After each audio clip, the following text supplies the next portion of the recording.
Il y a une légende, une histoire que l'on se raconte pour se donner l'illusion de la prudence. On dit que si l'on plonge une grenouille dans une eau déjà bouillante, elle aura le réflexe de s'échapper immédiatement. Un sursaut de vie, une fuite face au danger évident. Mais si on la pose délicatement dans une eau tiède, une eau qui semble accueillante, et qu'on augmente la température, degré par degré, très lentement, elle restera, elle s'adaptera, sentant la douce torpeur l'envahir, confondant le danger mortel avec un confort grandissant. Elle restera passive jusqu'à ce que ses forces l'abandonnent, jusqu'à mourir ébouillantée dans une chaleur qu'elle n'a jamais perçue comme une menace. Cette histoire, ce n'est pas celle d'une grenouille, c'est peut-être la tienne. Et si c'était toi, la grenouille? Et si cette casserole, c'était ta vie? Chaque jour, sans que tu n'y prêtes vraiment attention, la température monte d'un cran. Un peu moins de liberté, un peu plus de fatigue le soir, une distraction de plus pour occuper ton esprit, pour détourner ton regard de l'essentiel. C'est subtil, presque imperceptible.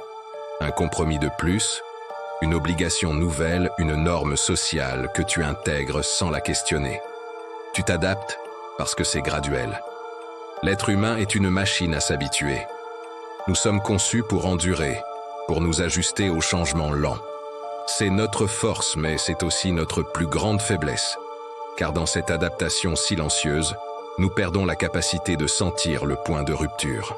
Nous normalisons l'inacceptable, nous tolérons l'intolérable, simplement parce que cela n'arrive pas d'un seul coup.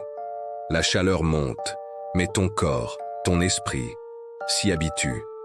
Tu ne sens plus la brûlure qui vient. Tout commence par de petits compromis, des concessions qui semblent anodines. L'eau est à peine tiède.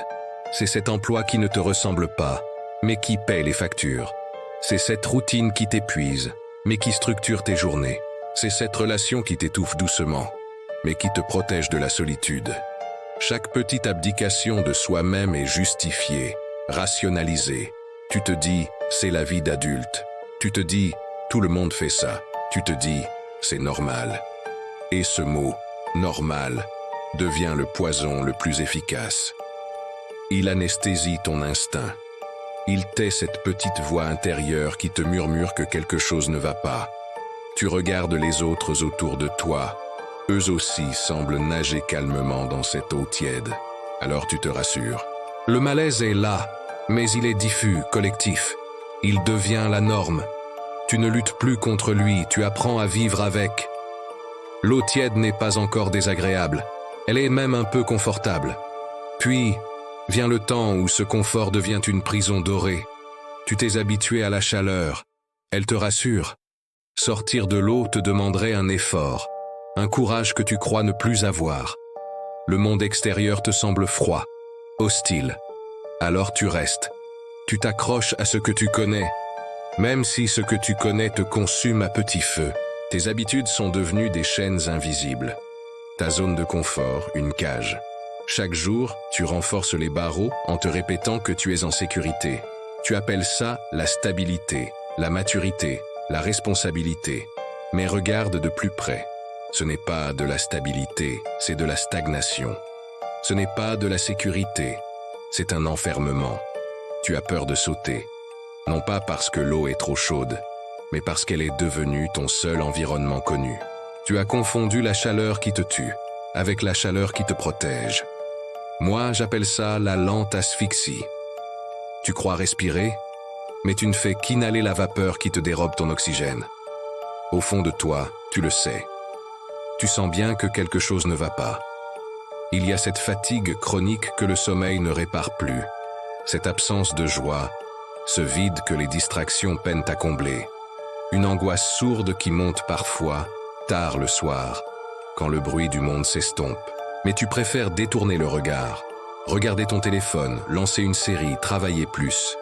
Tout plutôt que d'affronter cette vérité dérangeante. L'eau est en train de devenir brûlante. La grenouille ne fuit pas, non pas parce qu'elle ne sent rien, mais parce qu'elle est dans le déni. Elle s'est convaincue que la situation est sous contrôle. Elle croit encore qu'elle peut tenir, qu'elle peut s'adapter encore et encore. Admettre le danger serait admettre son erreur. admettre qu'elle est restée trop longtemps. Et cette admission est plus terrifiante que la chaleur elle-même. Alors tu fermes les yeux, tu serres les poings, tu te dis que ça va passer. Tu te mens, encore une fois, pour tenir un jour de plus dans la casserole. Mais il y a toujours un moment où la réalité devient trop brûlante pour être ignorée. Un point de bascule, un événement, une parole, une prise de conscience foudroyante. L'eau devient soudain insupportable.